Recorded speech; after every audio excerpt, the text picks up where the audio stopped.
droit, les constituants peuvent abroger l'ensemble de cet article. Abroger l'ensemble, il peut le faire. Ou même, dans la situation actuelle, c'est que je dois vous dire ce que réviser cette constitution en droit, rien ne l'interdit. Rien ne l'interdit. Ce qui n'est pas adapté, c'est le contexte politique. Le contexte ne permet pas une telle révision. Mais si l'autorité de l'État décide aujourd'hui d'aller en force pour réviser une telle disposition, c'est vrai qu'il doit suivre une procédure qui est longue et je dirais même coûteuse. C'est-à-dire une telle disposition, pour l'abroger, il faut d'abord demander l'autorisation préalable du souverain primaire. Parce qu'il est dit, les nombres et les mandats du président ne peuvent faire l'objet d'aucune révision. Dans ces cas-là, si l'autorité décide, il doit demander d'obtenir du souverain primaire l'autorisation, d'accord, de réviser. Par un référendum, poser la question à la population. Je vais réviser cette disposition qui est réputée non révisable. Vous me l'accordez ou ne me l'accordez pas? La population, les souverains primaires, répondra par oui ou non. Si les souverains primaires estiment qu'il est possible d'enlever cette interdiction, il répondra par oui. Et s'il répond par oui, il y a un deuxième référendum où les constituants, enfin l'autorité de l'État, proposera maintenant son texte de révision. Mais si le peuple, les souverains primaires, dit non, je ne vous accorde pas cette autorisation préalable, alors l'autorité de l'État ne peut pas toucher à cette disposition. Sauf à modifier l'ensemble de la Constitution, réécrire une Constitution, ça c'est possible, il n'est pas interdit de le faire. Cette difficulté, comme je vous l'ai dit, c'est par rapport au contexte politique. Mais si le contexte le permettait, il a toujours le loisir de le modifier. Oui, mais ça pose un problème. Nous sommes en Afrique. On connaît comment se passe le référendum des élections. La population a toujours des doutes. Qu'est-ce qui prouve que si les pouvoirs décidaient de réviser la Constitution en passant par des référendums, ça sera crédible? La question de la crédibilité, ça c'est une autre chose. Je peux répondre. C'est pour cela que j'invite mes compatriotes. Ne fouillez pas les problèmes. Si aujourd'hui nous mettons en place une bonne gouvernance électorale crédible, transparente, bien suivie, je pense qu'il n'y aura pas de tricherie. C'est parce qu'on laisse... Je vais vous donner un cas d'espèce. Vous savez, la CENI. Normalement, ce n'est pas la CENI de définir la politique électorale du pays. La CENI est là pour les questions techniques de faisabilité de l'élection. Toute élection, c'est l'œuvre de la politique définie par l'État, donc par les gouvernements. Mais ici, parce que vous dites en Afrique, il y a le problème de tricherie, donc les élections ne sont pas crédibles. Mais voilà, c'est pour cela que je suis au Congo, pour essayer, par rapport aux réformes que je préconise, que nous mettons en place une bonne gouvernance électorale qui soit connue de tous, du peuple et de tous les protagonistes et même de la communauté internationale pour éviter qu'il y ait triche ou toute malversation. On peut le faire. On peut le faire. Vous arrivez au Congo au moment où le débat tourne autour de l'organisation ou non d'un dialogue politique. Monsieur Frédéric Boyenga, quel est votre point de vue là-dessus? Je serai contre les dialogues. Je ne viendrai pas ici présenter à la nation ma contribution. Si je le fais, c'est parce que je crois qu'aujourd'hui, un tel dialogue est incontournable. Mais il ne s'agit pas d'un dialogue pour un dialogue, pour aller à l'issue du dialogue faire un gouvernement d'union nationale. Il s'agit de quel dialogue et pour quelle finalité? Justement, j'arrive. Si nous décidons que ce dialogue ait lieu, il faut que nous définissions les cadres, les objectifs, pourquoi nous sommes là. Pourquoi on doit faire un dialogue, quel cadre et quelle est la finalité. Moi, j'ai anticipé. Dans ma tête, il y aura déjà dialogue. Et dialogue, vous verrez, dans ma proposition, je n'appelle même pas ça dialogue, pour changer un état d'esprit. J'ai dit on doit convoquer un synode politique national. Même le changement de vocabulaire implique pour moi le changement d'état d'esprit. Synode ne veut dire que cheminer ensemble. Allons ensemble, parce que notre maison est en train de brûler. Et je suis d'avis que ce dialogue doit avoir lieu. C'est lui qui vous dit qu'aujourd'hui, à l'état actuel de notre pays, que les élections auront lieu, et je crois qu'il est en train de fourvoyer les peuples congolais. Dans quelle mesure? Les conditions ne sont pas réunies. Expliquez-vous. Prenons les temps nécessaires. Vous savez, madame, nous sommes aujourd'hui au mois Quelles conditions? Les moyens? L'argent à mettre à la disposition de la CENI? Madame, non. Vous savez ça. D'abord, quel est l'objectif du dialogue? Je vous ai rappelé tout à l'heure.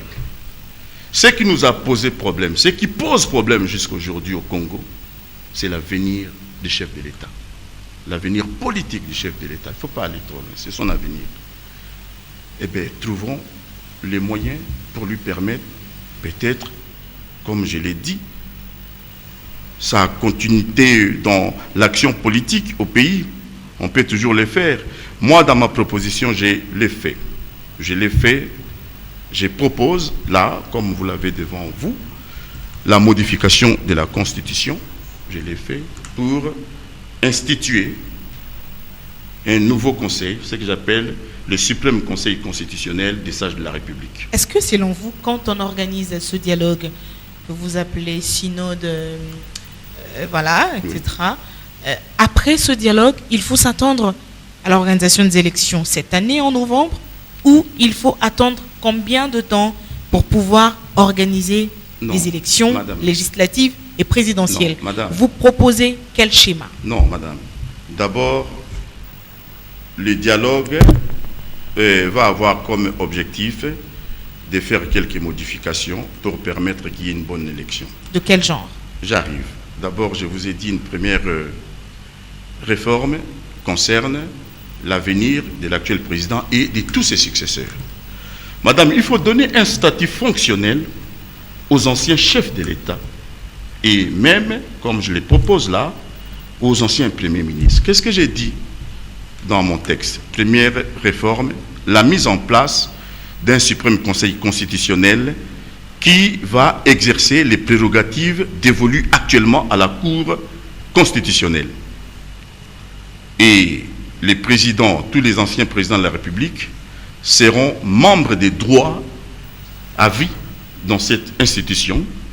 Et tous les anciens premiers ministres seront membres des droits, mais pour un mandat de 7 ans non renouvelable. J'ai précisé, le président de cette institution sera bien entendu élu par ses pairs. Mais si parmi ses membres figure un ancien président de la République, il en est président des droits.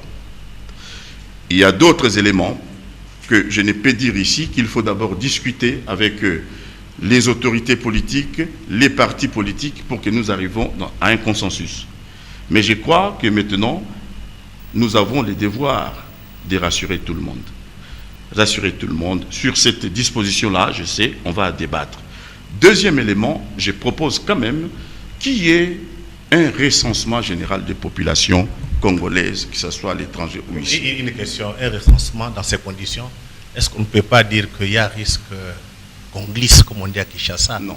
Est-ce qu'il n'y a pas risque qu'il y ait transition politique? Mais, M. Kaboyi, je vous dis, les propositions que je propose là ne peuvent pas être réalisées. Il faut d'abord que nous allions au dialogue. S'il y a ce dialogue, moi je ne suis pas vraiment venu pour le dialogue. Je propose un plan de sortie de crise, mais s'il y a dialogue, je participerai pour mon pays, bien entendu. Vous ne pouvez pas proposer, soutenir le dialogue sans pour autant y participer. C'est ça que j'ai dit. S'il y a, je participerai. Mais, M. Kaboyi, il faut que nous arrêtons cette méfiance que nous avons entre nous, Congolais. On se méfie de tout. Depuis que nous sommes engagés au processus de démocratisation dans notre pays, je ne parle pas à partir de la conférence souveraine, je parle en 2001 par exemple, avec cette nouvelle constitution. Les Congolais de l'étranger sont toujours considérés comme des citoyens de non-droit. Or, si nous voulons un vrai processus de refondation nationale, il faut que nous arrivions à recenser tous les Congolais, et un tel recensement doit être assorti, sanctionné par la délivrance d'une véritable carte nationale d'identité. Les générales, les populations congolaises de l'étranger, comme les Congolais. Et à partir d'un tel recensement, nous pouvons dresser les listes électorales. Vous savez, on parle ici, oui, l'enrôlement. Vous faites l'enrôlement dans un pays qui n'a jamais fait des recensements. Les gens n'ont même pas une carte d'identité. On ne sait pas qui est qui. Je pense que nous devons prendre aujourd'hui le temps pour réunir tous les Congolais. C'est-à-dire, j'ai dit, réunir les Congolais dans une forme de chaîne d'union nationale. Et cet enrôlement, il faut rassembler les Congolais. Mais pour rassembler les Congolais, il faut les identifier. Pour les identifier, il faut les recenser, madame. Si on le fait, tout le monde prendra part dans ce processus de refondation nationale.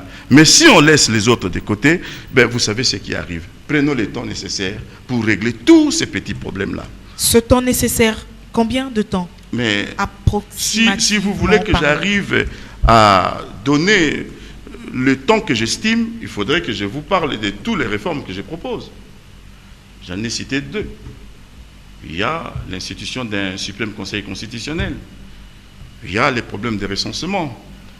Rétablir l'élection présidentielle à 2 tours, madame. Vous savez, à aucun pays, dans aucun pays du monde, un président est élu à la minorité.